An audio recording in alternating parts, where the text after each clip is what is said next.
ಈಗ ಜಾತಿ ಗಣತಿ ವಿಚಾರ ಕೂಡ ಮುನ್ನೆಲೆಗೆ ಬರ್ತಾ ಇದೆ. ಜಾತಿ ಗಣತಿಯನ್ನು ನಾವು ಪರಿಶೀಲಿಸ್ತೀವಿ ಅಂತ ಬರ್ತಾ ಇದೆ. ಅಲ್ಲದೆ ರಾಜ್ಯದ ಮುಖ್ಯಮಂತ್ರಿಗಳಿಗೆ ಪ್ರಶ್ನೆನ ಮಾಡಿ, ಹಿಂದೆ ಅವರು ಮುಖ್ಯಮಂತ್ರಿಗಳಿದ್ದಾಗ ಕಾಂಗ್ರೆಸ್ ಸರ್ಕಾರ ಇದ್ದಾಗ 2016ರಲ್ಲೇ ಜಾತಿ ಗಣತಿ ಅವಸರವಾಗಿ ವರದಿಯನ್ನು ತಯಾರು ಮಾಡಿಸಿದ್ರು. 2016 ವರದಿ ಬಂದ ನಂತರದಲ್ಲೂ ಕೂಡ ಕಾಂಗ್ರೆಸ್ ಸರ್ಕಾರನೇ ಇತ್ತು, ಸಿದ್ದರಾಮಯ್ಯರೇ ಮುಖ್ಯಮಂತ್ರಿಗಳು ಇದ್ದರು. ಯಾಕೆ ಅದನ್ನು ಅನುಷ್ಠಾನ ಮಾಡೋದಕ್ಕೆ ಸಾಧ್ಯ ಆಗಲಿಲ್ಲ? ಚುನಾವಣೆ ನೆಪ ಒಡ್ಡಿ ಅದನ್ನ ಹಾಗೆ ಮುಂದೂಡಿದ್ರು. ಈಗ ಮತ್ತೆ ಅವರ ಕುರ್ಚಿ ಅಳ್ಳಾಡಬೇಕಾದ್ರೆ ಮತ್ತೆ ಜಾತಿ ಜನಗಣತಿ ವಿಚಾರವನ್ನು ಮತ್ತೆ ಮುನ್ನೆಲೆಗೆ ತರ್ತಾ ಇದ್ದಾರೆ. ಇವರು ಯಾವುದೇ ಕಾರಣಕ್ಕೂ ಅದನ್ನು ಇಂಪ್ಲಿಮೆಂಟ್ ಮಾಡೋದಕ್ಕೆ ಸಾಧ್ಯ ಇಲ್ಲ. It's the unscientific report. ಇವತ್ತು ಬೇರೆ ಬೇರೆ ಸಮಾಜವು ಕೂಡ ಇದನ್ನು ವಿರೋಧ ಮಾಡಿದೆ. ಇದು ಯಾವುದೇ ಕಾರಣಕ್ಕೂ ಇದು ವರದಿ ಸರಿಯಾಗಿಲ್ಲ. ಇವತ್ತು ವೀರಶೈವ ಲಿಂಗಾಯತ ಸಮಾಜವು ಕೂಡ ವಿರೋಧ ಮಾಡಿದೆ, ಒಕ್ಕಲಿಗ ಸಮಾಜವು ಕೂಡ ವಿರೋಧ ಮಾಡಿದೆ. ಬೇರೆ ಸಮುದಾಯಗಳಿಗೆ ನ್ಯಾಯ ಕೊಡಬೇಕು, ಆ ವಿಚಾರದ ನಮ್ದೇನು ವಿರೋಧ ಇಲ್ಲ. ಆದರೆ ಯಾವುದೇ ಒಂದು ವರದಿಯನ್ನು ಪಡೆದುಕೊಳ್ಬೇಕಾದ್ರೆ ಅದು ನ್ಯಾಯಸಮ್ಮತವಾಗಿರಬೇಕು. ಆ ವರದಿ ಎಲ್ಲರೂ ಕೂಡ ಯಾರೂ ಕೂಡ ಅನ್ಯಾಯ ಆಗದ ರೀತಿಯಲ್ಲಿ ವರದಿಯನ್ನು ಪಡೆದುಕೊಳ್ಬೇಕು. ಅದು ಎಲ್ಲ ಒಂದು ಕಡೆ ವರದಿ ಕೆಲವೇನು ಮಾಹಿತಿಗಳು ಸೋರಿಕೆ ಆಗಿದೆ. ಆ ಸೋರಿಕೆ ಆಧಾರದ ಮೇಲೆ ಹೇಳುವುದಾದರೆ ಇದೊಂದು ರಾಜಕೀಯ ಪಿತೂರು ಇದರಿಂದ ಇದೆ ಅನ್ನೋದು ಸ್ಪಷ್ಟವಾಗಿ ಗೋಚರ ಆಗ್ತದೆ. ರಮೇಶ್ ಜಾರಕಿಹೊಳಿಗೆ ಕೊಟ್ಟಂತಹ ವಾರ್ನಿಂಗ್ ನನಗೆ ಕೊಟ್ಟರೆ ಅದು ಬೇರೆ ರೀತಿಯಾದಂತ ಇದಾಗುತ್ತೆ, ನಿಮಗೆ ವಾರ್ನಿಂಗ್ ಕೊಟ್ಟಿದ್ದಾರೆ ಸರ್. ತುಂಬಾ ಸಂತೋಷ. ಅವ್ರಿಗೆ ದೇವರು ಒಳ್ಳೇದು ಮಾಡಲಿ ಅಂತ ನಾನು ಹಾರೈಸ್ತೀನಿ.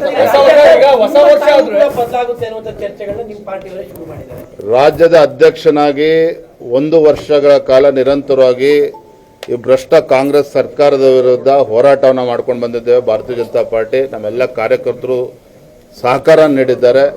ಇದೇ ಬೆಂಗಳೂರಿಂದ ಮೈಸೂರು ನಾವು ತೆಗೆದುಕೊಂಡಂಥ ಒಂದು ಐತಿಹಾಸಿಕ ಪಾದಯಾತ್ರೆ ಸಿದ್ದರಾಮಯ್ಯನವರು ಎಷ್ಟು ಆತಂಕದಲ್ಲಿದ್ದರು ಅಂತೇಳಿ ನಾನು ಹೇಳಬೇಕಾಗಿಲ್ಲ, ನಿಮಗೂ ಕೂಡ ಗೊತ್ತಿದೆ. ಹಾಗಾಗಿ ನಮ್ಮ ಕಾರ್ಯಕರ್ತರು ನನ್ನ ಕಾರ್ಯವೈಖರಿ ಬಗ್ಗೆ ಖುಷಿಯಾಗಿದ್ದಾರೆ, ಸಂತೋಷವಾಗಿದ್ದಾರೆ. ನನ್ನ ಮುಂದೆ ಒಂದು ದೊಡ್ಡ ಸವಾಲಿದೆ. ಭಾರತೀಯ ಜನತಾ ಪಾರ್ಟಿ ಇನ್ನೂ ಕೂಡ ಸದೃಢಗೊಳಿಸಿ ಮುಂದಿನ ದಿನಗಳಲ್ಲಿ ಸ್ಪಷ್ಟ ಬಹುಮತದೊಂದಿಗೆ ಬಿಜೆಪಿಯನ್ನು ಅಧಿಕಾರಕ್ಕೆ ತರಬೇಕು. ಆ ನಿಟ್ಟಿನಲ್ಲಿ ನಾವು ಹೋರಾಟವನ್ನು ಮಾಡ್ತಾ ಇದ್ದೇನೆ, ಮುಂದೆನೂ ಕೂಡ ಮಾಡ್ತೇನೆ, ಯಶಸ್ವಿಯಾಗಿ ಮಾಡ್ತೇನೆ.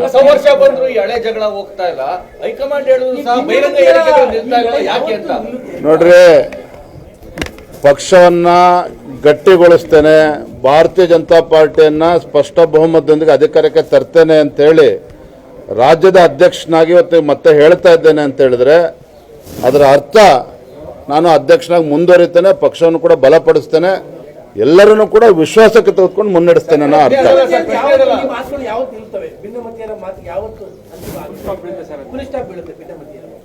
ಸದ್ಯದಲ್ಲೇ ಎಲ್ಲದಕ್ಕೂ ಕೂಡ ಇತಿಶ್ಯ ಆಡ್ತಾರೆ.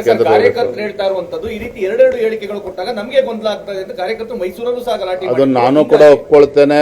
ಮೊನ್ನೆ ದಿನ ಕೊಪ್ಪಳದಲ್ಲಿ ಮಾತನಾಡಬೇಕಾದ್ರೆ ನಾನು ರಮೇಶ್ ಜಾರಕಿಹೊಳಿ ಬಗ್ಗೆ ಹೇಳ್ಬೇಕಾದ್ರೆ ಆ ಮಾತನ್ನ ಹೇಳಿರೋದು. ಯಡಿಯೂರಪ್ಪನವ್ರ ಬಗ್ಗೆ ಮಾತನಾಡಬೇಕಾದ್ರೆ ಸ್ವಲ್ಪ ಎಚ್ಚರಿಕೆ ಇರಬೇಕು.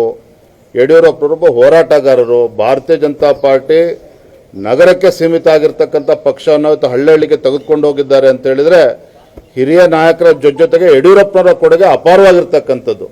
ಹಾಗಾಗಿ ಯಡಿಯೂರಪ್ಪನವ್ರ ಬಗ್ಗೆ ಮಾತನಾಡಿದ್ರೆ ಕಾರ್ಯಕರ್ತರಿಗೂ ನೋವಾಗ್ತದೆ. ಹಾಗಾಗಿ ಎಚ್ಚರಿಕೆಯಿಂದ ಮಾತನಾಡಬೇಕು ಅನ್ನೋ ಮಾತನ್ನು ಹೇಳಿದ್ದೇನೆ. ಆದರೆ ನಂಗೆ ಸಂಪೂರ್ಣವಾಗಿ ವಿಶ್ವಾಸ ಇದೆ, ಪಕ್ಷದ ವರಿಷ್ಠರು, ನಮ್ಮ ಹೈಕಮಾಂಡ್, ಅದೇ ರೀತಿ ನಮ್ಮೆಲ್ಲ ಪಕ್ಷದ ಹಿರಿಯ ಮುಖಂಡರು ನನ್ನ ಬಗ್ಗೆ ವಿಶ್ವಾಸನ ಇಟ್ಕೊಂಡಿದ್ದಾರೆ. ಆ ವಿಶ್ವಾಸನ ಉಳಿಸ್ಕೊಂಡು ಹೋಗ್ತಕ್ಕಂಥ ಕೆಲಸ ಮಾಡ್ತೇನೆ. ಧನ್ಯವಾದ. ಜೈ ಹಿಂದ್, ಜೈ ಕರ್ನಾಟಕ.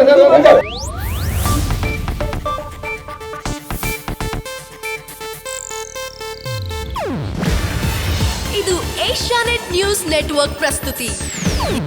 ನೀವು ನೋಡ್ತಿದ್ದೀರಾ ಏಷ್ಯಾನೆಟ್ ಸುವರ್ಣ ನ್ಯೂಸ್.